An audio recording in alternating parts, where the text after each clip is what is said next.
So I caught some flack because I made a comment on a video about an SU-34 that it'd be lucky to hit the ground. To be fair, that's not true. It was very much a joke in the sense that, of course, it's going to hit the ground. Of course, if it drops a bomb, it's going to hit the ground. The video was making the SU-34 seem like it was a very cutting-edge, wonderful piece of equipment. And, well, that's just not the case. But let's look at why. Because you've got people going, oh, Russian equipment is the best that ever existed, and Russian equipment is just trash. And the truth is somewhat more in the middle. You see, and I did like the fact that someone said that the SU-34 is better than the F-15. It's not. It really is not. But the SU-34, part of the reason why it's doing so poorly nowadays and why it's getting a lot of grief is really the SU-34 is a tactical bomber, which hasn't been used by the U.S. since Vietnam. And there's a good reason for it. You see, in Vietnam, we learned that tactical bombers, they aren't really needed. You've got three different types of air support when it comes to the battlefield. You've got close air support, which directly involves units that are in combat or going to be in combat. That's what we're most familiar with. That is, you have enemy forces or equipment directly in the area your troops are in, so you're going to attack them, you're going to attack bridges that they're trying to cross, something like that, right? That is your close air support. You're trying to keep your ground forces safe. Now, then you have deep air support, which is what a tactical bomber was designed for. And that is to interfere, destroy, disrupt any movement to the battlefield. That is where we see the B-57, which was the U.S.'s last tactical bomber in Vietnam on the Ho Chi Minh Trail. It was a truck killer, essentially. It was constantly attacking there and factories and areas like that that were directly supporting the battlefront, right?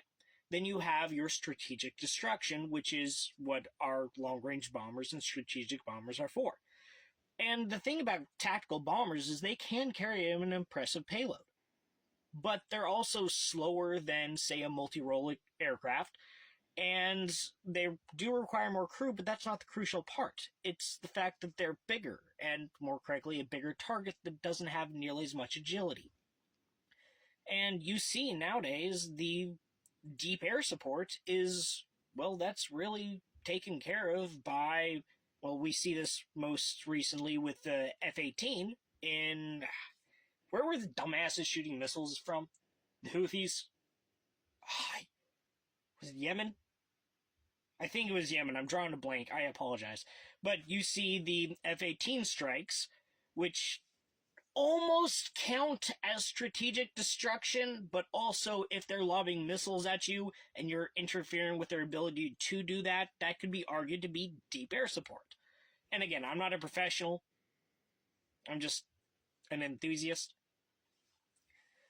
But when you're dealing in contested airspace, like you see in Eastern Europe right now, then there's a problem with tactical bombers, and that's the same problem the U.S. was running into with the B-57. That is, they are a big target, and they are lower than a strategic bomber. Now, a bomber's really biggest safety is its altitude. And at a certain point with a tactical bomber, you have to fly lower. Now, when you look at multi-role aircraft, you're able to fly a lot lower to the ground than a tactical bomber because you've got the agility, right? And you're not trying to deliver a huge amount of destruction. You've got, nowadays, modern aircraft can carry a substantial payload, but it's not the armament that you'd find on a tactical bomber. And we really chose that trade-off because survivability in a contested airspace. And we found that really anything that a tactical bomber could do, you've got the payload, but you're going to lose more planes. That was our experience. That's why you see a lot of the Western powers no longer using tactical bombers. And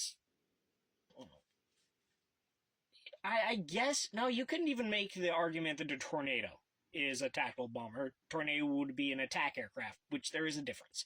It's in the same category as an A-10 Warthog, not a tactical bomber. See?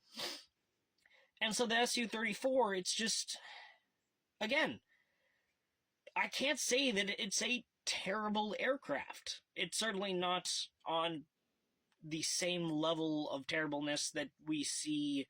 What was it, the MiG 25? Was it the SU? No, I forget the designator, but it was the 25. It was the Soviet Union's ground attack aircraft that gun rattled apart the aircraft. It lost more to accidents than enemy fire. Yeah, I will say this. Not every Russian aircraft is terrible. The one that rattled itself apart via its gun definitely was. So the SU-34, it's not bad. The problem is, it's substantially outdated. And the reason why we're seeing this is, or kind of this trend of an outdated type of aircraft that isn't per se a bad one, is because Russian air doctrine never evolved.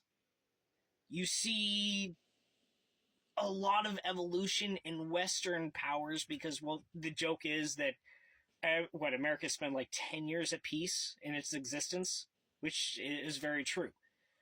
But you also see a substantial amount of air combat, as well as, this is most important, war games. So yes, there are some things that you're only going to get through actual combat, but the more nations you have I think I just had a stroke. Participating in a war game, the more lessons you're going to learn collectively. And you just don't see as many Russian allies that are able to do war games. And so the Western world is at a substantial advantage seeing how a simulated battlefield is evolving.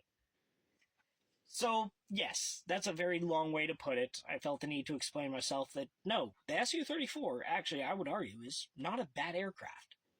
It's simply a bad aircraft for this time.